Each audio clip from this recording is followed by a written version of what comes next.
Caríssimo, digníssimo e amabilíssimo mestre, fala um pouco sobre como uma criatura da noite pode ascender como um Elohim, caído ou não, e se isso seria possível. E aqui eu entro principalmente no território da Letícia, do canal Leiticínios. Dizem que quando a gente fala sobre demônio à queda, ela aparece. Recomendadíssimo o canal dela, vai lá.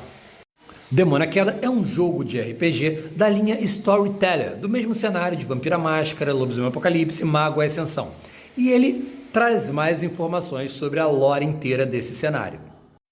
O livro em si ele fala muito pouco da relação que os demônios venham a possuir com outras criaturas sobrenaturais, mas em história ele acrescenta e muito para a lore inteira do cenário. Aqui os jogadores eles assumem o papel de Elohim, anjos rebeldes que se rebelaram contra o seu Criador, Deus. E tudo isso por amor à humanidade. E por essa rebelião eles são lançados no abismo, uma prisão oculta nas profundezas da terra dos mortos.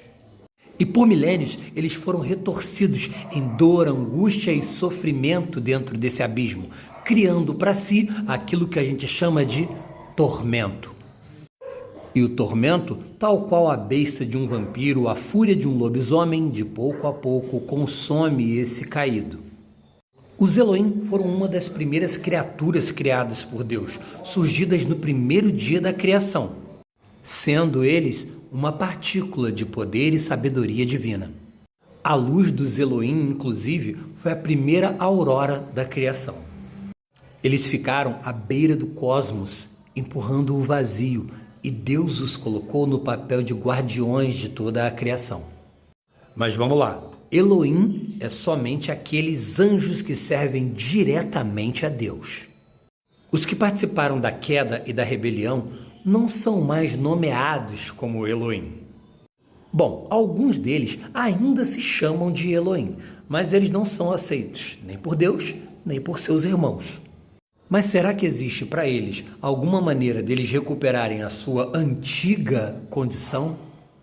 Porque os milênios que eles passaram no abismo gerou um tormento tão grande, tão grande, tão grande, que vai pouco a pouco transformando eles em criaturas demoníacas.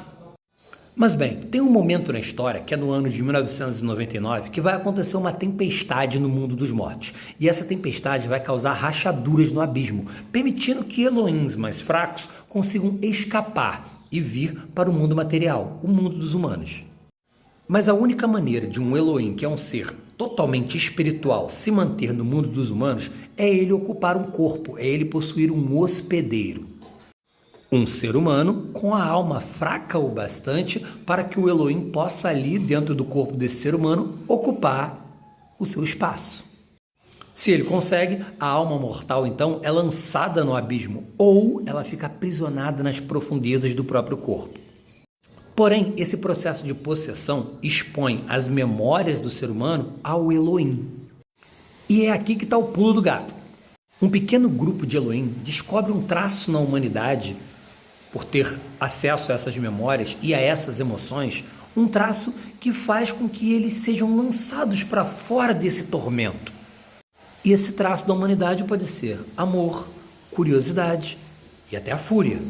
As memórias e as emoções do ser humano restauram a sanidade perdida do Elohim e afasta dele as memórias do tormento, do abismo, de toda a dor e angústia que ele estava sofrendo. E que ele sofreu por milênios. Então meio que eles podem se curar do tormento graças às memórias e emoções humanas. Mas será que eles podem se curar até retornar à sua antiga glória? Isso não é detalhado no jogo, mas é sugerido. A conexão com a humanidade pode criar um caminho para transcender a todos os males que o abismo causou naquele Elohim. Ou seja, é mais uma situação que fica a critério do narrador. E quanto a outra criatura ascender a ser um Elohim, pelo menos eu nunca li nada a respeito disso. Não tem como ninguém virar um Elohim. O Elohim já nasce feito. É como eu disse, os Elohim são aqueles que nasceram do esplendor do primeiro dia da criação. Eles são um grão do poder de Deus. Mas lembre-se, a história é sua e nada, nada impede você de criar aquilo que você quiser para sua história. Então, se você quer colocar um ser humano que vai ascender e se transformar em um Elohim, é contigo mesmo. Pode, inclusive, ser uma história fascinante, um negócio mágico que a galera vai lembrar dessa história por muitos e muitos anos. E se por acaso a Letícia apareceu por aí, comenta aí para ver se eu não falei alguma besteira.